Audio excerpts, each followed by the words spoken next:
Bonjour, j'espère que tout va bien chez toi, sinon je suis de tout cœur avec toi.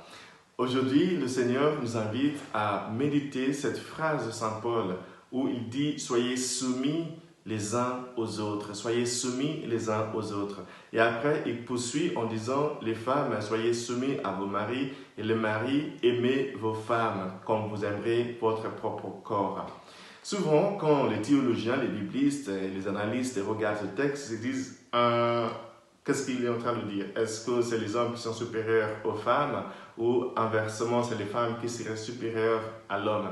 En fait, ces genres d'arguments, c'est vraiment rater le point de Saint Paul. C'est vraiment rater le point de Saint Paul.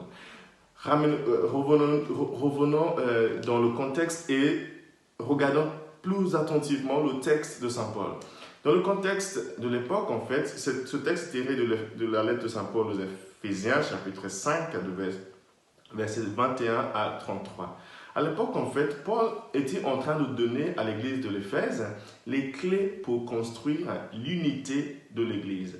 Paul n'était pas, en fait, en train de parler de mariage. Je me souviens, une fois, j'ai donné un speech, une conférence quelque part, il y avait des médias et à la fin, j'ai regardé le soir mon intervention à la télé, c'était au Nigeria, et la phrase, j'ai dit une phrase juste pour illustrer ce que j'étais en train de dire, une phrase toute bête, j'étais juste embarrassé de voir que dans tous les reportages, la seule chose qui a été retenue, c'était cette phrase bête que j'ai utilisée juste pour illustrer ce que j'étais en train de dire.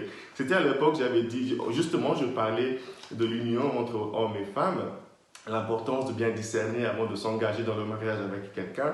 J'ai dit, comme exemple, par exemple, juste pour rigoler, j'ai dit, entre parenthèses, si maintenant tu sais que tu es très très moche, évite de te marier avec quelqu'un qui est très très moche.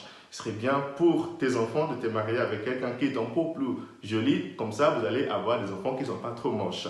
C'était juste une blague. Et le soir, toutes les chaînes de télévision ont retenu seulement cet exemple bête que j'ai utilisé juste pour illustrer l'importance de bien discerner avant de se marier.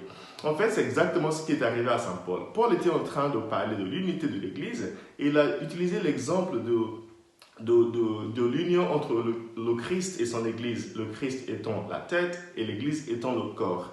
Et il a dit aussi que l'Église, c'est comme un mariage entre un homme et une femme. Pour que ça fonctionne, il faut que les deux se soumettent les uns aux autres.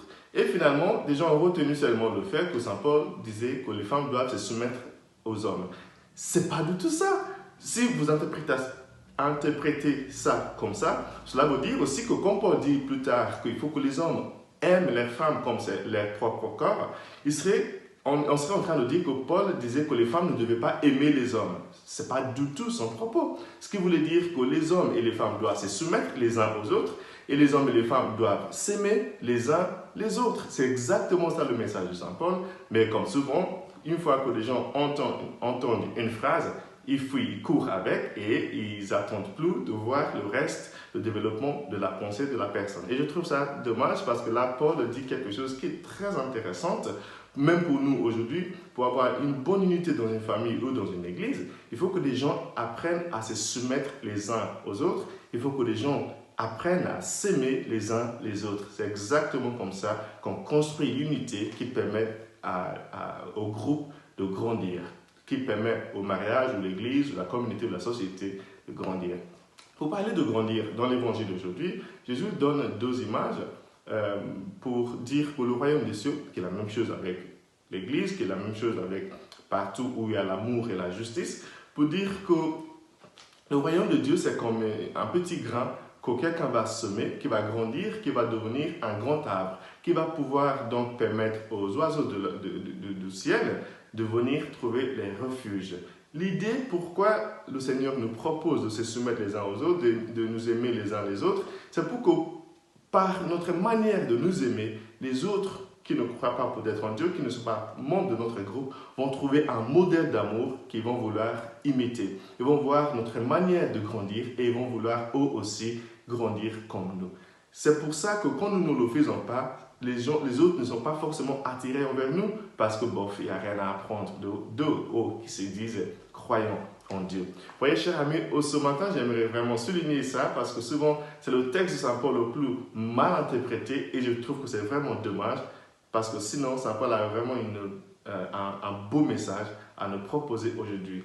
Dans tout groupe, dans tout couple, dans toute église, pour grandir, il faut s'aimer les uns les autres, il faut se soumettre les uns aux autres. Pas seulement dans un sens, mais tout le temps dans les deux sens. En Afrique, on dit que c'est quand la main droite lave la main gauche et quand la main gauche lave la main droite que les deux mains deviennent propres. Que Dieu vous bénisse aujourd'hui, le Père, le Fils et le Saint-Esprit. Amen.